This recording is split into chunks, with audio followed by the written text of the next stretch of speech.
नमस्कार। ज्योतिषीय सूत्र बराह मिहिर और खनावचन पुस्तक से बराह मिहिर द्वारा संकलित उड़ीसा के बहुप्रसिद्ध पुस्तक खनावचन के आधार पर आप सबको कुछ सूत्र बताना चाहूँगा।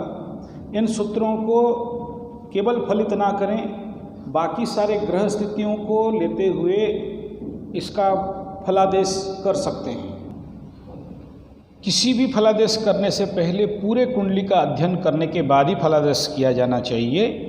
ये केवल कुछ एक दो सरल सहज सूत्र जो आम आदमी जो ज्योतिष सीख रहे हैं उनके हेतु।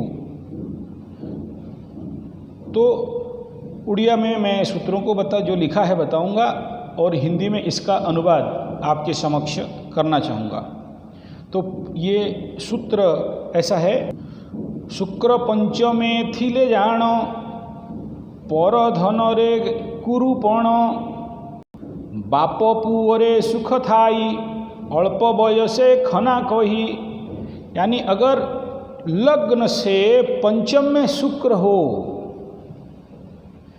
तो पर धने कृपण स्वभाव से बहे, यानी दूसरे का धन में कृपण होता है, कृपण स्वभाव उसके अंदर रहता है और पिता पुत्र दोनों सुखी और कम उम्र में ही वो अमीर होता है। इस सूत्र का एक सरल अनुवाद। अब अगला सुनो। अगला सूत्र है लग्ने सधर किय बा गुरु जेन्हे पारिजात फूल तरु लग्ने चंद्र थाई शुभ न देखे बिलासी होइण अभक्ष्य भक्ष्ये। अब ये सूत्र हो गया इसका अनुवाद। लग्न में चंद्र या बृहस्पति अगर हों तो पारिजात पुष्प तुल्य उसका जीवन जापित होता है। सुंदर वाणी बोलने वाला, सबको मोहित कर देने वाला अपने वाणी से, धन जन गोप लक्ष्मी मान सम्मान उसे प्राप्त होता है। सभी विद्याओं का मर्मज्ञ है, मर्म जानने वाला और सभी प्राणियों के साथ अति उत्तम मित्रता निर्माण करने वाला, सबको लेके चलने वाला। लेकिन अगर उस प्रकार लग्न को किसी शुभ ग्रह से दृष्टि नहीं मिल रहा है तो सब कुछ होने के बावजूद भी वो अभक्ष्य भक्ष्य करता है।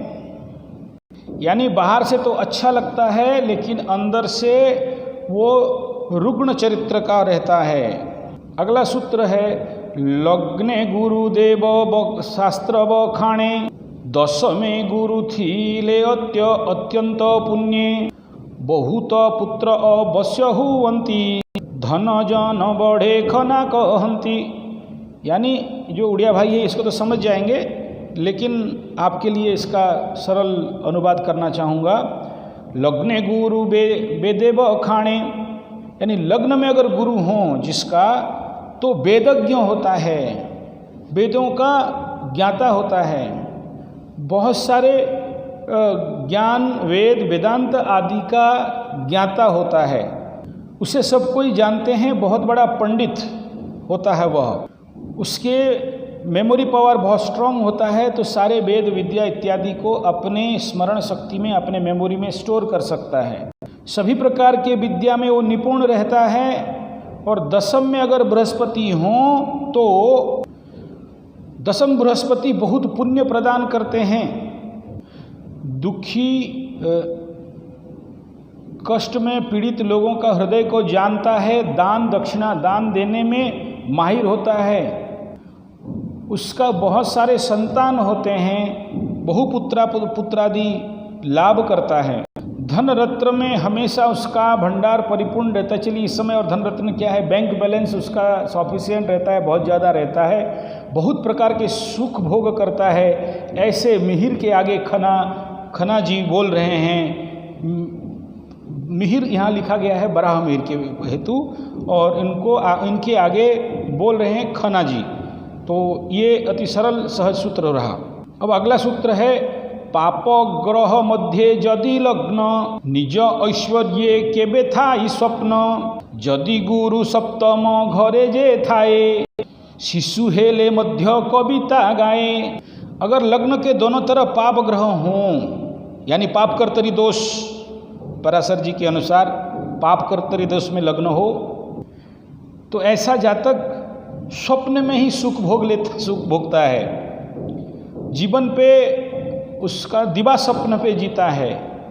और ऐसा व्यक्ति दरिद्र होता है, दरिद्र तुल्य जीवन जीता है।